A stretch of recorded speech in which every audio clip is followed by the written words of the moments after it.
এই বাংলাদেশে কোরবানে 60 থেকে 70% চামড়া এ এবং বি গ্রেড হয়। বছরের বাকি সময়টুকু 10% চামড়া এ বি গ্রেড হয় না। কিন্তু শুধু গরু হালানের কোয়ালিটি মেনটেন না করার কারণে বা না জানার কারণে চামড়ার গ্রেডটা ড্রপ করে, এই কারণে চামড়ার দামটা কম থাকে।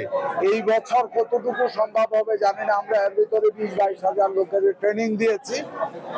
আগামী বছর থেকে আমরা ইনশাআল্লাহ বলতে পারি নষ্ট চামড়ার পার্সেন্টেজ মাইক্রো স্কুপিং পর্যায়ে আসবে, কোয়ালিটি চামড়া বাড়বে, তখন ট্যানারিওয়ালারাও বেশি দামে চামড়া কিনবে এবং কিনতে পারবে। ট্রেনিং দিয়ে দিচ্ছি কিভাবে লবণটা দিতে হয়।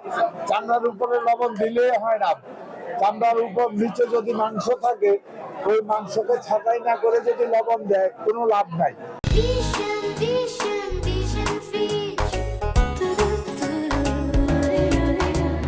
ওই মাংস ভেদ করে লবণটা চামড়া যেতে পারবে না।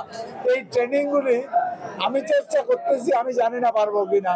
কাল পরশু একটা এমনিতে গরু জবাই করে আমি নিজেই দেখাবো যে ভাই আসলে কিভাবে কাটলে পরে একটা কসাইকে শহর নিয়ে যে গরুর চামড়াটা কোয়ালিটি থাকবে, ভালো দাম পাবে। এটা আমি চেষ্টা করি। আমিও তো কাঁচা চামড়া কিনছি।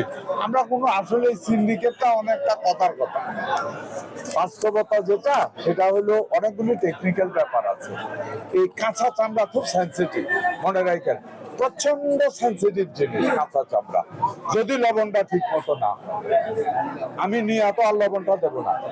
আপনি যদি প্রপার লবণটা না দেন, আমি চামড়াটা কিনে নিলাম, নেওয়ার পরে আমি আমার স্টোরেজে রাখলাম, রাখার পরে আমি হোয়াইট ব্লু করতে যদি 15 দিন পরে হয়, যদি সল্টিং প্রপারলি না হয়, চামড়াটা হেয়ার সেল হয়ে যাবে। পুরাটাই আমি গ্রামে দেওয়ার পর এটা গইলা পানি হয়ে বেরিয়ে যাবে।